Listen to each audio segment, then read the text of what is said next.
Now I'm taking the third video of your chapter 5th, light energy. In this we are going to study about the spherical mirrors. Till now we were studying about the refraction of light. In the previous class you have studied about the plane mirrors. Now it is not necessary that the mirrors are always plane, they may be curved also. The curved mirrors are known as the spherical mirrors. Curved mirrors also are the mirrors. Now what is a spherical mirror? A spherical mirror is a part of a hollow glass sphere with one of its curved surface polished in silver while the other acts as a reflecting surface. Now as you can see in this figure, it is a glass sphere. In this glass sphere, if it is a thin hollow glass sphere. If I cut it like vertically like this, so in both the figures, so these are the curved mirrors. In this figure as well as in the second figure, these are the curved mirrors, and curved mirrors are known as the spherical mirrors. If the outer part of the curved mirror is polished and the inner part, outer part means the bulging part, is polished and the inner part is reflecting, then we call that mirror as concave mirror. If the inner part of the sphere, this hollow glass sphere which is cut, inner part is polished and the bulging part is the reflecting surface, then we call that curved mirror as the convex mirror. So now what is a concave mirror? A spherical mirror whose inner surface is the reflecting surface and the outer surface is polished is called a concave mirror. And a spherical mirror whose outer surface is the reflecting surface and the inner surface is polished is called a convex mirror. Now the best example for it is, as you can see in a spoon. If you see a spoon, the inner curved surface of it acts as a concave mirror and the outer bulging surface acts as the convex mirror.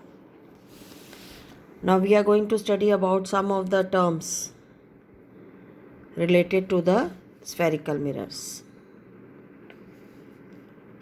Now the first term is pole. I am going to show in the diagram also which part of it is called the pole of the spherical mirror. Now what is pole? The geometrical center of the spherical mirror is called the pole of the mirror. As you can see in this figure, either you see for a concave mirror or a convex mirror, this much is the length of the which has been taken for a concave mirror, and the midway point of it, that is this center of the concave mirror or the convex mirror where it is written P, this point is called the pole of the spherical mirror. Now the center of curvature. The geometrical center of the hollow sphere of which the spherical mirror is a part is called the center of curvature. As I told you that this concave mirror or the convex mirror has been cut out from a hollow glass sphere. So hollow glass sphere, the center of the hollow glass sphere of which this mirror is a part, from which this mirror has been cut out, is called the center of the curvature. Now what is radius of curvature? Again, the radius of this hollow sphere. This is the hollow sphere from which the mirror has been cut. This radius, this much length of the hollow sphere is called the radius of curvature of the mirror. So the radius of the hollow sphere of which the spherical mirror is a part is called the radius of the curvature of the mirror. Now what is a principal focus or the focal point? So it is a point on the principal axis. First we should know what is principal axis. Principal axis is a line, imaginary line, which has been formed by joining the pole and the center of curvature. The line passing through the pole and the center of the curvature is called the principal axis. Now what is the principal focus? The point on the principal axis where all the rays of light parallel to the principal axis meet or appear to meet after reflection is called the principal focus of the spherical mirror. As you can see these two diagrams. Now this PC is which is shown with the black color. This is the principal axis. And red colors are the rays which are striking this concave mirror. Now these parallel lines, why they are parallel? Why I am saying parallel? Because they are parallel to the principal axis. They are striking this. These are the incident rays. They are striking the concave mirror, or as you know, in convex mirror the outer part is bulging, or they are striking the convex mirror. So after reflection, because they are going to strike, and it is polished from outside, they are going to reflect back into the same medium. After reflection, you see all the rays which are parallel. After reflection, these are the reflected rays. They are meeting at one point, which we call it, and this point where they meet, we call it as the focus or the focal point, where it is written capital F. Now in the case of the concave mirror, the rays actually meet at a point. But in the case of the convex mirror, as it is, the outer part is the reflecting surface, the parallel lines are the incident rays. After striking this mirror, they are going to reflect back into the same medium. So they actually are diverging. They are moving from each other. But when they are produced backward, they are meeting at a point. That is why it is shown dotted.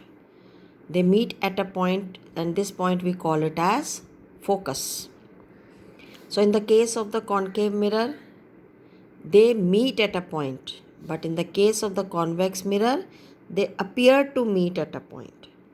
So that is why the definition says the point on the principal axis where all the rays of light parallel to the principal axis meet or appear to meet. Meet is in the case of the concave mirror, or appear to meet is in the case of the convex mirror. Now what do you see in the case of the concave mirror? These rays, incident rays, which are parallel to each other, they are all meeting at a point. After reflection, they are converging at one point. So that is why the concave mirror is called a converging mirror. And in the case of the convex mirror, the rays, after striking the mirror, they are moving away from each other. They are diverging. So that is why we call convex mirror as a diverging mirror also.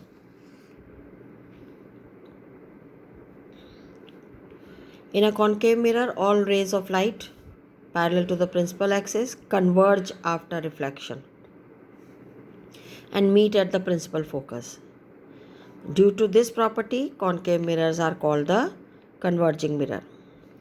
And in a convex mirror, all rays of light parallel to the principal axis diverge after reflection and appear to come from the principal focus.